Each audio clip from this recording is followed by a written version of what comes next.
ಸಂಸ್ಥೆಗಳಿಂದ ಪುನಃ ತಮಿಳುನಾಡಿಗೆ ಪ್ರತಿನಿತ್ಯ 15 ದಿನಗಳ ಕಾಲ 12,000 ಕ್ಯೂಸೆಕ್ಸ್ ನೀರನ್ನು ಹರಿಸಬೇಕು ಕರ್ನಾಟಕದ ರಿಸರ್ವಾಯರ್ಗಳಿಂದ ತಮಿಳುನಾಡಿಗೆ ಅಂತಕ್ಕಂಥ ಒಂದು ಆದೇಶ. ಇವತ್ತು ನಮ್ಮ ರಾಜ್ಯ ಸರ್ಕಾರದ ಕಾವೇರಿ ನೀರನ್ನು ಬಿಡ್ತಕ್ಕಂಥ ವಿಷಯದಲ್ಲಿ ಬಹುಶಃ ಮುಂಜಾಗ್ರತೆ ಕ್ರಮಗಳನ್ನು ತೆಗೆದುಕೊಳ್ತಕ್ಕಂಥದ್ರಲ್ಲಿ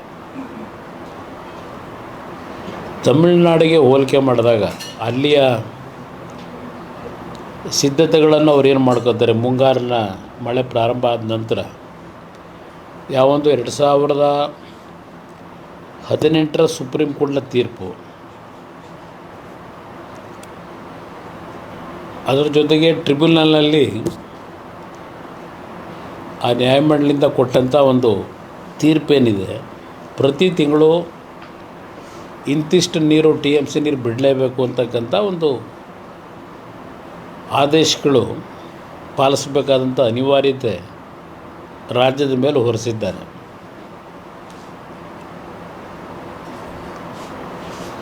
ಎರಡು 2018ರ ಸುಪ್ರೀಂ ಕೋರ್ಟ್ನ ತೀರ್ಪಿನ ನಂತರ ಈ 2 ಅಥಾರಿಟಿಗಳನ್ನು ಕೇಂದ್ರ ಸರ್ಕಾರ ಜಾರಿಗೆ ಅಂತಂದರು. ಈ ಅಥಾರಿಟಿನಲ್ಲಿ ತಮಿಳುನಾಡಿನ ಇಂಜಿನಿಯರ್ಸು, ರಾಜ್ಯದ ಇಂಜಿನಿಯರ್ಸು ಆ ಸದಸ್ಯರುಗಳಿರ್ತಾರೆ. ಇಲ್ಲಿ ಈ ವರ್ಷದ ನೀರನ್ನು ನಾವು ಹರಿಸ್ತಕ್ಕಂಥ ವಿಷಯದಲ್ಲಿ ಸರ್ಕಾರಕ್ಕೂ ಗೊತ್ತಿತ್ತು, ಅದಕ್ಕಿಂತ ಹೆಚ್ಚಾಗಿ ದೇಶದ ಒಂದು ಹವಾಗುಣದ ಪರಿಸ್ಥಿತಿಗಳು ಏನಾಗ್ಬೋದು ಅಂತ ಹೇಳಿ ಪ್ರಧಾನಮಂತ್ರಿಗಳು ಸಹ ಹಲವಾರು ಬಾರಿ ಸಭೆಗಳಲ್ಲಿ ಚರ್ಚೆ ಮಾಡಿದ್ದಾರೆ. ಈ ಬಾರಿಯ ಒಂದು ಹವಾಗುಣದಲ್ಲಿ ಮಳೆಯ ಕೊರತೆ ಆಗ್ತದೆ ಅಂತಕ್ಕಂಥ ಒಂದು ವಿಷಯಗಳು ಪ್ರಾರಂಭಿಕ ಹಂತದಿಂದಲೇ ಪ್ರಾರಂಭ ಏನಿತ್ತು. ತಮಿಳುನಾಡಿನ ಒಂದು ಪರಿಸ್ಥಿತಿ ಅಲ್ಲೇನಿದೆ ಅದರ ಹಿನ್ನೆಲೆಯಲ್ಲಿ ಅವರುಗಳು ನಮಗೆ ಮೇ ತಿಂಗಳು, ಜೂನ್ ತಿಂಗಳಿನಲ್ಲಿ ಏನು ಪ್ರಾರಂಭ ಆಗ್ತದೆ, ಜೂನ್ 1ನೇ ತಾರೀಕಿನಿಂದ ಈ ವರ್ಷದ ನೀರನ್ನು ಬಿಡುಗಡೆ ಮಾಡ್ತಕ್ಕಂಥದ್ರಲ್ಲಿ, ಹಂಚಿಕೆ ಆಗಿರತಕ್ಕಂಥದ್ರಲ್ಲಿ ತಮಿಳುನಾಡಿನ ಒತ್ತಾಯಗಳೇನಿದೆ, ಒತ್ತಡಗಳು, ಅವರು ಬಹುಶಃ ಮೇ ತಿಂಗಳಿನಲ್ಲೇ ಈ 2 ಅಥಾರಿಟಿಗಳ ಮುಂದೆ ಹೋದರು. ಅಲ್ಲಿಂದ ಪ್ರಾರಂಭ ಆಯ್ತಿದ್ದು ಮೇ ತಿಂಗಳಿನಿಂದಲೇ. ನಮ್ಮ ರಾಜ್ಯ ಸರ್ಕಾರದ ಮುಖ್ಯಮಂತ್ರಿಗಳು ಕಾವೇರಿ ಜಲಾನಯನ ಪ್ರದೇಶದ ರೈತರಿಗೆ ಈ ಬಾರಿ ಯಾರೂ ನೀವು ನೀರಿನ ಆಧಾರದ ಬೆಳೆ ಹಾಕಬಾರ್ದು ಅಂತೇಳಿ ಮೊದಲೇ ಆದೇಶ ಮಾಡಿಬಿಟ್ರು ಸರ್ಕಾರದಿಂದ. ಯಾವೊಂದು ಕಬ್ಬು ಬೆಳೆದು ನಿಂತಿತ್ತೋ ಆ ಕಬ್ಬಿಗೆ ನೀರನ್ನು ಕೊಡ್ತಕ್ಕಂಥದ್ದನ್ನು ನಿಲ್ಲಿಸ್ಬಿಟ್ರು. ಹಲವಾರು ಭಾಗದಲ್ಲಿ ಕಬ್ಬು ಒಣಗೋಯ್ತು ಕರ್ನಾಟಕ ರಾಜ್ಯದಲ್ಲಿ, ರೈತರು ಬೆಳೆದಿರತಕ್ಕಂಥ ಕಬ್ಬು. ಇಲ್ಲಿ ಮೇ ತಿಂಗಳಿನಿಂದ ಜುಲೈ ತಿಂಗಳಿನವರೆಗೆ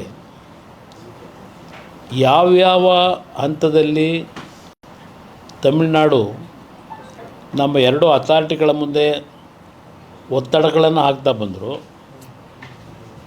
ಹಲವಾರು ಸಭೆಗಳನ್ನು 2 ರಾಜ್ಯಗಳ ಪ್ರತಿನಿಧಿಗಳ ಸಭೆಯನ್ನು ಕರೆದು ಚರ್ಚೆಗಳೇನಾಯಿತು.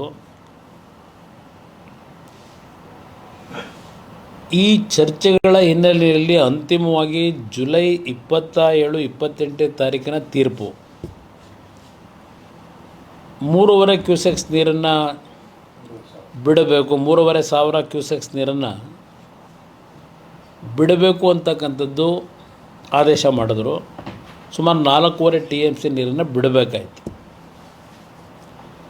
ಅದರ ಹಿನ್ನೆಲೆಯಲ್ಲಿ ಮುಖ್ಯಮಂತ್ರಿಗಳು ಆಗಸ್ಟ್ 2ನೇ ತಾರೀಕು ಒಂದು ಸಭೆ ಕರೀತಾರೆ ನಮ್ಮದು.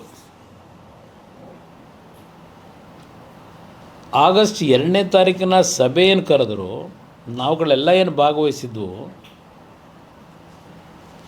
ನಾವು ಯೂಶುವಲಿ ಇಂಥ ಒಂದು ಪರಿಸ್ಥಿತಿಗಳಲ್ಲಿ ಸರ್ವ ಪಕ್ಷಗಳ ಸಭೆ ಕರೆದಾಗ ಮೊದಲು ಲೀಗಲಾಗಿ ಏನು ಆಗಬೇಕು ಅಂತಕ್ಕಂಥದ್ದನ್ನು ಚರ್ಚೆಗಳು, ದೆನ್ ಟೆಕ್ನಿಕಲಿ ಏನಾಗಬೇಕು ಅಂತಕ್ಕಂಥದ್ದನ್ನು ಇಂಜಿನಿಯರ್ಗಳು ಸಭೆ ಮುಂದೆ ಮಂಡನೆ ಮಾಡ್ತಕ್ಕಂಥದ್ದು ನಡ್ಕೊಂಬಂದಿರ್ತಕ್ಕಂಥದ್ದು. ಯಾಕೆಂದರೆ ಸರ್ವಪಕ್ಷ ಸಭೆಗಳಲ್ಲಿ ನಮ್ಮ ರಾಜ್ಯದ ವಾದವನ್ನು ಮಂಡನೆ ಮಾಡ್ತಕ್ಕಂಥ ವಕೀಲರುಗಳೇನಿದ್ದಾರೆ ಅವರು ಸಭೆ ಮುಂದೆ ನಡೆದಿರ್ತಕ್ಕಂಥ ಈ ಒಂದು ಅಥಾರಿಟಿಗಳಲ್ಲಿರ್ಬೋದು, ಕೋರ್ಟ್ನಲ್ಲಿರ್ಬೋದು, ಸಭೆಗೆ ಬ್ರೀಫ್ ಮಾಡ್ತಕ್ಕಂಥದ್ದು ನಡ್ಕೊಂಬಂದಿರ್ತಕ್ಕಂಥದ್ದು. ನಾವು 2ನೇ ತಾರೀಕು ಸಭೆ ಏನು ಹೋಗಿದ್ವು, ಆ ಸಭೆಯಲ್ಲಿ ಯಾವ ವಕೀಲರನ್ನು ಗಣನೆಗೆ ತಗೊಳ್ಳಿಲ್ಲ. ಅಲ್ಲಿ ಸಭೆಯಲ್ಲಿ ಅವರಿಂದ ಯಾವುದೋ ಮಾಹಿತಿನೂ ಇಡಲಿಲ್ಲ, ಅವ್ರು ಯಾರು ಚರ್ಚೆಗೂ ಭಾಗವಹಿಸಲಿಲ್ಲ. ಏಕಾಏಕಿ ಮುಖ್ಯಮಂತ್ರಿಗಳೇ ಎಲ್ಲ ಬ್ರೀಫ್ ಮಾಡಿಬಿಟ್ರು ಸರ್ವಪಕ್ಷ ಸಭೆಯಲ್ಲಿ.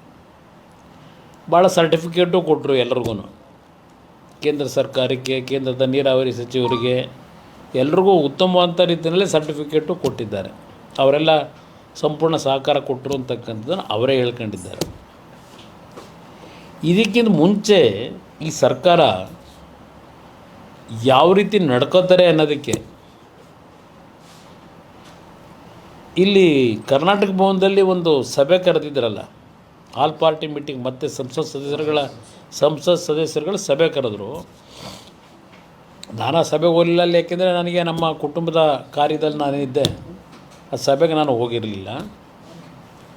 ನಾನು ಮಾಧ್ಯಮದಲ್ಲಿ ಗಮನಿಸಿದೆ. ನಾನು ನಮ್ಮ ರಾಜ್ಯವನ್ನು ಪ್ರತಿನಿಧಿಸ್ತಕ್ಕಂಥ ಒಂದು ಪ್ರಮುಖ ವಕೀಲರು ಮೋಹನ್ ಕಾತರ್ಕಿ ಸಭೆಗೆ ಹೋದಾಗ ಕರ್ನಾಟಕ ಭವನದಲ್ಲಿ ಸಂಸತ್ ಸದಸ್ಯರ ಸಭೆ ಏನು ಕರೆದಿದ್ರು, ಅವರಿಗೆ ಕುರ್ಚಿ ಕೊಡ್ತಕ್ಕಂಥದ್ರಲ್ಲಿ ಅಗೌರವ ಸಲ್ಲಿಸಿ ಸಭೆಯಿಂದ ಅವ್ರು ನಿರ್ಗಮಿಸಿದ್ರು ಅಂತ ಹೇಳಿ ಒಂದು ಆರ್ಟಿಕಲ್ಲು ನೋಡಿದೆ ನಾನು. ಇಲ್ಲೆಲ್ಲ ಇದು CM ಸಭೆಯಿಂದ ಹೊರನಡೆದ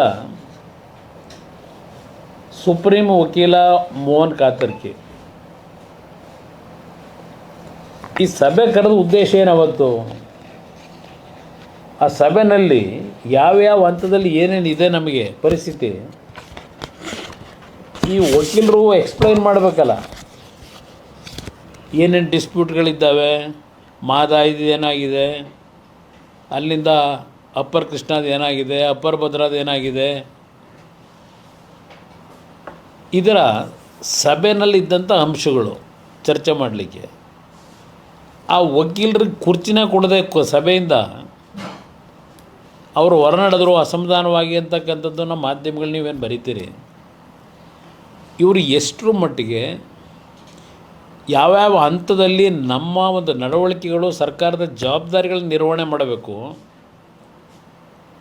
ಅದು ಏನಾದರೂ ಒಂದು ಗಾಂಭೀರ್ಯತೆಯಿಂದ ಮಾಡ್ಕೊಂಡಿದ್ದಾರ.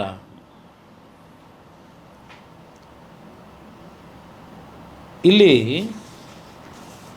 ನಾನು ಹೇಳ್ತಕ್ಕಂಥದ್ದು ತಮಿಳ್ನಾಡಿಗೂ ನಮಗೂ ಇರ್ತಕ್ಕಂಥ ವ್ಯತ್ಯಾಸಗಳು ಇದನ್ನು ಸರಿಪಡಿಸ್ಕೊಳ್ಳಿ. ಏಕೆಂದರೆ ಈ 18ರಲ್ಲಿ ತೀರ್ಪು ಕೊಟ್ಟ ನಂತರ supreme court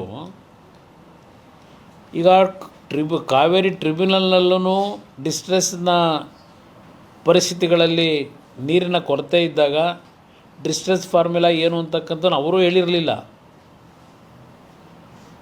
supreme court 127ಕ್ಕೆ reduce ಮಾಡಿದ್ಮೇಲೆ ಅವ್ರಿಗೆ ನೀರು ಕೊಡ್ತಕ್ಕಂಥದ್ದನ್ನು 177 TMCಗೆ ಅವರು ಸಹ ಆ ಸಂದರ್ಭದಲ್ಲಿ ಡಿಸ್ಟ್ರೆಸ್ನ ಸಮಯದಲ್ಲಿ ಏನು ಫಾರ್ಮುಲಾನ ನೀವು ಜಾರಿಗೆ ತರಬೇಕು ಅಂತಕ್ಕಂಥದ್ದು ಅವರೂ ಹೇಳಿರಲಿಲ್ಲ.